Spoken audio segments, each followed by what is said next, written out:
ಪ್ರತಿಷ್ಠಿತ KDCC bank ಚುನಾವಣೆಯ 2 ಕ್ಷೇತ್ರಗಳ ಮತ ಎಣಿಕೆಯಲ್ಲಿ ನಿರೀಕ್ಷೆಯಂತೆ ಫಲಿತಾಂಶ ಪ್ರಕಟಗೊಂಡಿದ್ದು, ಹಾಲಿ ಅಧ್ಯಕ್ಷ ಶಿವರಾಮ್ ಹೆಬ್ಬಾರ್ ತಂಡ ಪೂರ್ಣ ಬಹುಮತ ಪಡೆಯುವಲ್ಲಿ ಯಶಸ್ವಿಯಾಗಿದೆ.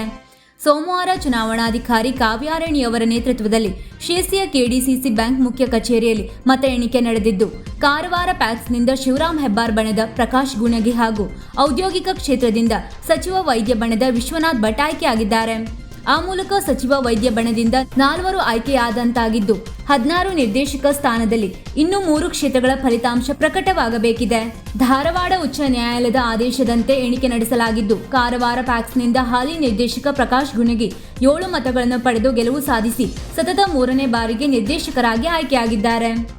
ಪ್ರತಿಸ್ಪರ್ಧಿ ನಂದಕಿಶೋರ್ 5 ಹಾಗೂ ಶಾಸಕ ಸತೀಶ್ ಸೈಲ್ 0 ಮತಗಳನ್ನು ಪಡೆದಿದ್ದು, ಔದ್ಯೋಗಿಕ ಕ್ಷೇತ್ರದಲ್ಲಿ ಹಾಲಿ ನಿರ್ದೇಶಕ ವಿಶ್ವನಾಥ್ ಭಟ್ 17 ಮತ ಪಡೆದು ಸತತ 2ನೇ ಬಾರಿಗೆ ಗೆಲುವು ಸಾಧಿಸಿದ್ದು, ಪ್ರತಿಸ್ಪರ್ಧಿ ರಾಜೇಂದ್ರ ಹೆಗಡೆ ತಟ್ಟೀಸರ 9 ಮತ ಪಡೆದು ಪರಾಜಿತರಾಗಿದ್ದಾರೆ. ಸೋಮವಾರದ ಫಲಿತಾಂಶದಿಂದಾಗಿ ಶಾಸಕ ಹಾಗೂ ಕೆಡಿಸಿಸಿ ಬ್ಯಾಂಕ್ ಹಾಲಿ ಅಧ್ಯಕ್ಷ ಶಿವರಾಮ್ ಹೆಬ್ಬಾರ್ ತಂಡ ಸಂಪೂರ್ಣ ಬಹುಮತ ಪಡೆದಿದೆ. ಇನ್ನು ಸಿದ್ದಾಪುರ ಪ್ಯಾಕ್ಸ್, ಗ್ರಾಹಕರ ಸಂರಕ್ಷಣಾ ಹಾಗೂ ಸೌಹಾರ್ದ ಮತ್ತು ಅರ್ಬನ್ ಕ್ಷೇತ್ರಗಳ ಮತ ಎಣಿಕೆ ನಡೆಯಬೇಕಿದ್ದು, ನ್ಯಾಯಾಲಯದ ಆದೇಶದಂತೆ ತೀರ್ಮಾನ ತೆಗೆದುಕೊಳ್ಳುವುದಾಗಿ ಚುನಾವಣಾಧಿಕಾರಿಗಳು ತಿಳಿಸಿದ್ದಾರೆ. ಇದೇ ಸಂದರ್ಭದಲ್ಲಿ ಗೆಲುವು ಸಾಧಿಸಿದ ನಿರ್ದೇಶಕರು ಪ್ರಮಾಣ ಪತ್ರ ಸ್ವೀಕರಿಸಿದ್ದು, ಮಾರ್ಕೆಟಿಂಗ್ ಕ್ಷೇತ್ರದ ನಿರ್ದೇಶಕ ರವಿ ಹೆಗಡೆ ಹುಳುಗೋಳ ಸಹ ಈ ಹಿಂದೆ ಅನುಪಸ್ಥಿತಿಯ ಕಾರಣ ಸೋಮವಾರ ಪ್ರಮಾಣ ಪತ್ರವನ್ನು ಪಡೆದುಕೊಂಡರು. ಶಾಸಕ ಹಾಗೂ ಕೆಡಿಸಿಸಿ ಬ್ಯಾಂಕ್ ಅಧ್ಯಕ್ಷ ಶಿವರಾಮ್ ಹೆಬ್ಬಾರ್ ಬ್ಯಾಂಕ್ಗೆ ಆಗಮಿಸಿ ಗೆಲುವನ್ನು ಸಂಭ್ರಮಿಸಿದ್ದಾರೆ. Kanara district central cooperative bank limited new market LCC ಇದರ 16 ನಿರ್ದೇಶಕರುಗಳ ಚುನಾವಣೆಗಾಗಿ ದಿನಾಂಕ 25/10/2025 ಮಾನ್ಯ ಜಿಲ್ಲಾಧಿಕಾರಿಗಳು ಅಧಿಸೂಚನೆಯನ್ನು ಹೊರಡಿಸಿರ್ತಾರೆ.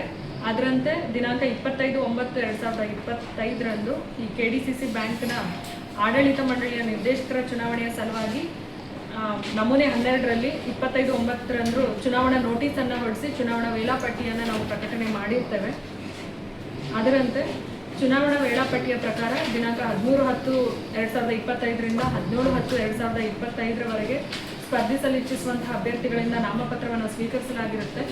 ಹಾಗೆಯೇ 18/10/2025 ನಾಮಪತ್ರ ಪರಿಶೀಲನೆ ಕಾರ್ಯ ಕೈಗೊಂಡು ಸಿಂಧುತ್ವ ಹೊಂದಿರುವ ನಾಮ ನಿರ್ದೇಶಿತ ಅಭ್ಯರ್ಥಿಗಳ ಪಟ್ಟಿಯನ್ನು ನಮೂನೆ 14ರಲ್ಲಿ ಪ್ರಕಟಣೆ ಆಗಿರುತ್ತೆ ಈ ಕಚೇರಿಯಿಂದ. ಹಾಗೆಯೇ ಉಮೇದುವಾರರಿಂದ ನಾಮಪತ್ರವನ್ನು ಹಿಂಪಡೆಯಲು ದಿನಾಂಕ 19/10/25 ಮಧ್ಯಾಹ್ನ 3 ಗಂಟೆವರೆಗೆ ಕಾಲಾವಕಾಶವನ್ನು ನೀಡಲಾಗಿತ್ತು.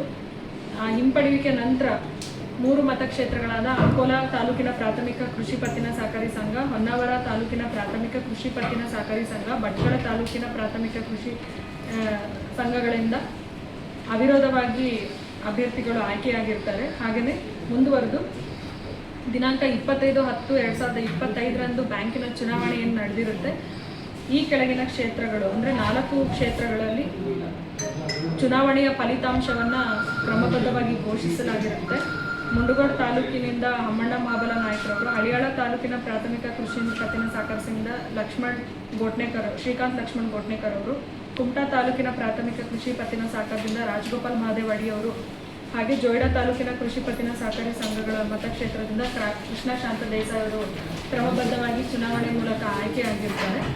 ಹಾಗೆಯೇ ಬಾಕಿ ಇರುವ ಮತಕ್ಷೇತ್ರಗಳಿಗೆ ದಿನಾಂಕ 29/11/2025 ಮಾನ್ಯ ಉಚ್ಚ ನ್ಯಾಯಾಲಯ ಧಾರವಾಡ ಪೀಠದ ಅಂತಿಮ ಆದೇಶದಂತೆ ಈ ಕೆಳಗಿನ 4 ಮತಕ್ಷೇತ್ರಗಳ ಫಲಿತಾಂಶವನ್ನು ಸೀಲ್ಡ್ ಕವರ್ನಲ್ಲಿಟ್ಟ ಮತಕ್ಷೇತ್ರಗಳ ಮತಗಳನ್ನ ಘೋಷಿಸಲಾಗಿರುತ್ತೆ. ಅದರ ಪ್ರಕಾರ ಸಿರ್ಸಿ ತಾಲೂಕಿನ ಪ್ರಾಥಮಿಕ ಕೃಷಿ ಪತ್ತಿನ ಸಹಕಾರಿ ಸಂಘಗಳ ಮತಕ್ಷೇತ್ರದಿಂದ ಮಹಾಬಲೇಶ್ವರ ಅನಂತ ಹೆಗಡೆ ಅವರು ಆಯ್ಕೆಯಾಗಿರ್ತಾರೆ. ಯಲ್ಲಾಪುರ ತಾಲೂಕಿನ ಪ್ರಾಥಮಿಕ ಕೃಷಿ ಪತ್ತಿನ ಸಹಕಾರಿ ಸಂಘಗಳ ಮತಕ್ಷೇತ್ರದಿಂದ ಶ್ರೀ ಶಿವರಾಮ್ ಮಹಾಬಲೇಶ್ವರ ಹೆಬ್ಬಾರ್ ಅವರು ಆಯ್ಕೆಯಾಗಿರ್ತಾರೆ. ತಾಲೂಕು ಒಕ್ಕಲುತನ ಹುಟ್ಟುವಳಿಗಳ ಮಾರಾಟ ಸಹಕಾರಿ ಸಂಘಗಳ ಮತಕ್ಷೇತ್ರದಿಂದ ರವಿ ಗಜಾನನ ಹೆಗಡೆ ಅವರು ಕ್ರಮಬದ್ಧವಾಗಿ ಚುನಾಯಿತರಾಗಿರ್ತಾರೆ. ಹಾಗೆ ಹಾಲು ಉತ್ಪಾದಕರ, ಕೂಲಿಕಾರರ, ಕಾರ್ಮಿಕರ, ಇತರೆ ಸಹಕಾರಿ ಸಂಘಗಳ ಮತಕ್ಷೇತ್ರದಿಂದ ಶ್ರೀ ಸುರೇಶ್ ಚಂದ್ರ ಕೃಷ್ಣ ಹೆಗಡೆ ಅವರು ಕ್ರಮಬದ್ಧವಾಗಿ ಚುನಾಯಿತರಾಗಿರ್ತಾರೆ. ಹಾಗೆಯೇ ಈ 4 ಆದ ನಂತರ ಇನ್ನುಳಿದ ಮತಕ್ಷೇತ್ರಗಳ ಪೈಕಿ ಇಂದು ಅಂದರೆ ದಿನಾಂಕ 15/12/2025 ಮಾನ್ಯ ಉಚ್ಚ ನ್ಯಾಯಾಲಯ ಧಾರವಾಡ ಪೀಠದ ಅಂತಿಮ ಆದೇಶದಂತೆ ಈ ಕೆಳಗಿನ 2 ಕ್ಷೇತ್ರಗಳ ಫಲಿತಾಂಶವನ್ನು ಘೋಷಣೆ ಮಾಡೋದಕ್ಕೆ ನಿರ್ದೇಶನವಿರುತ್ತೆ. ಅದರ ಪ್ರಕಾರ ಇಂದು ಕಾರವಾರ ತಾಲೂಕಿನ ಪ್ರಾಥಮಿಕ ಕೃಷಿ ಪತ್ತಿನ ಸಹಕಾರಿ ಸಂಘಗಳ ಮತಕ್ಷೇತ್ರದಿಂದ 3 ಅಭ್ಯರ್ಥಿಗಳು ಸ್ಪರ್ಧಿಸಿರ್ತಾರೆ. ಅವರ ಅದರ ಪ್ರಕಾರ ನಾವು ಇಂದು ಚುನಾವಣಾ ಎಣಿಕೆ ಕಾರ್ಯವನ್ನು ಕೈಗೊಂಡಿರ್ತೇವೆ. ಆ ಪ್ರಕಾರ ನಮಗೆ 4 WP ನಂಬರ್ಸ್ಗಳು ಸ್ವೀಕೃತವಾಗಿರುತ್ತೆ. ಅದರಲ್ಲಿ 4 ಮತಗಳನ್ನ ಸೀಲ್ಡ್ ಕವರ್ನಲ್ಲಿ ಇಟ್ಟಿರ್ತೇವೆ. ಆ 4 ಸೀಲ್ಡ್ ಕವರ್ನಲ್ಲಿ WP ನಂಬರ್ 107623 ಪ್ರಕಾರ ಒಂದು ಮತಕ್ಷೇತ್ರದ ಮತವನ್ನು ಕೌಂಟ್ ಮಾಡಬಾರ್ದು ಅಂತ ಮಾನ್ಯ ನ್ಯಾಯಾಲಯದ ನಿರ್ದೇಶನವಿರುತ್ತೆ. ಅದರ ಮೇರೆಗೆ ನಾವು 4 ಏನು ನಾವು ಪೆಂಡಿಂಗ್ ಇಟ್ಟಿರ್ತೇವೆ ಅದರಲ್ಲಿ 3 ಮತಗಳನ್ನ ಮಾತ್ರ ನಾವು 3 ಮತಗಳನ್ನ ಕೌಂಟಿಗೆ ನಾವು ಪರಿಗಣನೆಗೆ ತೆಗೆದುಕೊಂಡಿರ್ತೇವೆ. ಒಂದು ಮತ 107623 ನಾವು ಪರಿಗಣನೆಗೆ ತಗೊಂಡು ಇರೋದಿಲ್ಲ. ಸೊ ಅದ್ರ ಪೈಕಿ ಇಂದು ಮತ ಎಣಿಕೆ ನಡೆದಾಗ ನಂದಕಿಶೋರ್ ಬಿ ನಾಯಕ್ರವರು 5 ಮತಗಳನ್ನು ಪಡೆದಿರ್ತಾರೆ. ಪ್ರಕಾಶ್ ರಾಮ್ ಗುಂಗಿ ಅವರು 7 ಮತಗಳನ್ನ ಪಡೆದಿರ್ತಾರೆ. ಹಾಗಾಗಿ ಕಾರವಾರ ತಾಲೂಕಿನ ಪ್ರಾಥಮಿಕ ಕೃಷಿ ಪತ್ತಿನ ಸಹಕಾರಿ ಸಂಘಗಳ ಮತಕ್ಷೇತ್ರದ ನಿರ್ದೇಶಕರ ಚುನಾವಣೆಗೆ ಈ ಕ್ಷೇತ್ರದಿಂದ ಪ್ರಕಾಶ್ ರಾಮ್ ಗುಂಗಿ ಅವರು 7 ಮತಗಳನ್ನು ಪಡೆದು ಕ್ರಮಬದ್ಧವಾಗಿ ಚುನಾಯಿತರಾಗಿರ್ತಾರೆ. ಹಾಗೆಯೇ ಮುಂದುವರೆದು ಇಂದು ನಾವು ಔದ್ಯೋಗಿಕ ಸಹಕಾರಿ ಸಂಘಗಳ ನೇಕಾರರ ಸಹಕಾರಿ ಸಂಘಗಳ ಸಹಿತ ಮತಕ್ಷೇತ್ರದ ನಿರ್ದೇಶಕರ ಚುನಾವಣೆಗೆ ಮತ ಎಣಿಕೆಯನ್ನು ಕೈಗೊಂಡಾಗ ಇಲ್ಲಿ 3 ರಿಟ್ ಪಿಟಿಷನ್ಸ್ ದಾಖಲಾಗಿರುತ್ತೆ. ಅದರಲ್ಲಿ 5 ಮತಗಳು ಸೀಲ್ಡ್ ಕವರ್ನಲ್ಲಿ ನಾವು 25/10/2025 ಇಟ್ಟಿರ್ತೇವೆ.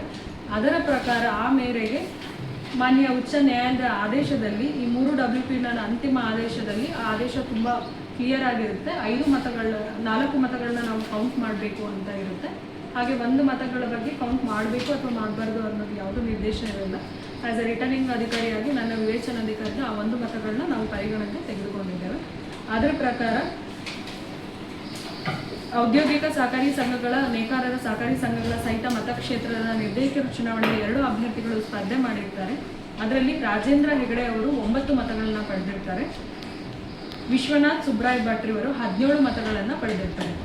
ಹಾಗಾಗಿ ಔದ್ಯೋಗಿಕ ಸಹಕಾರಿ ಸಂಘಗಳ ನೇಕಾರರ ಸಹಕಾರಿ ಸಂಘಗಳ ಸಹಿತ ಮತಕ್ಷೇತ್ರದ ನಿರ್ದೇಶಕರ ಚುನಾವಣೆಗೆ ವಿಶ್ವನಾಥ್ ಸುಬ್ರಾಯ್ ಭಟ್ರವರು 17 ಮತಗಳನ್ನ ಪಡೆದು ಚುನಾಯಿತರಾಗಿರ್ತಾರೆ ಅಂತ ಈ ಮೂಲಕ ನಾವು ಘೋಷಿಸ್ತಾ ಇದ್ದೇವೆ.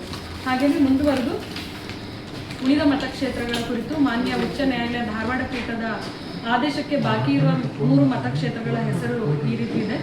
1 ಸಿದ್ದಾಪುರ ತಾಲೂಕಿನ ಪ್ರಾಥಮಿಕ ಕೃಷಿ ಪತ್ತಿನ ಸಹಕಾರಿ ಸಂಘಗಳ ಮತಕ್ಷೇತ್ರ, 2ನೇದು ಗ್ರಾಹಕರ ಸಹಕಾರಿ ಸಂಘಗಳ ಮತ್ತು ಸಂಸ್ಕರಣಾ ಸಹಕಾರಿ ಸಂಘಗಳ ಮತಕ್ಷೇತ್ರ, ನಂತರ ಅರ್ಬನ್ ಬ್ಯಾಂಕು ಹಾಗೂ ಕೃಷಿಯೇತರ ಸಹಕಾರಿ ಸಂಘಗಳ ಮತಕ್ಷೇತ್ರ. ಈ 3 ಮತಕ್ಷೇತ್ರಗಳಿಗೆ ಮಾನ್ಯ ನ್ಯಾಯಾಲಯದ ಅಂತಿಮ ಆದೇಶದ ಮೇರೆಗೆ ಪೆಂಡಿಂಗ್ ಇರುತ್ತೆ ಅಂತ ಈ ಮೂಲಕ ಚುನಾವಣಾಧಿಕಾರಿಗಳಿಗೆ ನಾನು ತಿಳಿಸ್ತೀನಿ. ವೀಕ್ಷಕ ಮಹಾಪ್ರಭುಗಳೇ, ನಮ್ಮ ಚಾನಲ್ ಅನ್ನು ಸಬ್ಸ್ಕ್ರೈಬ್ ಮಾಡಿ, ಶೇರ್ ಮಾಡಿ, ಪ್ರೋತ್ಸಾಹಿಸಿ.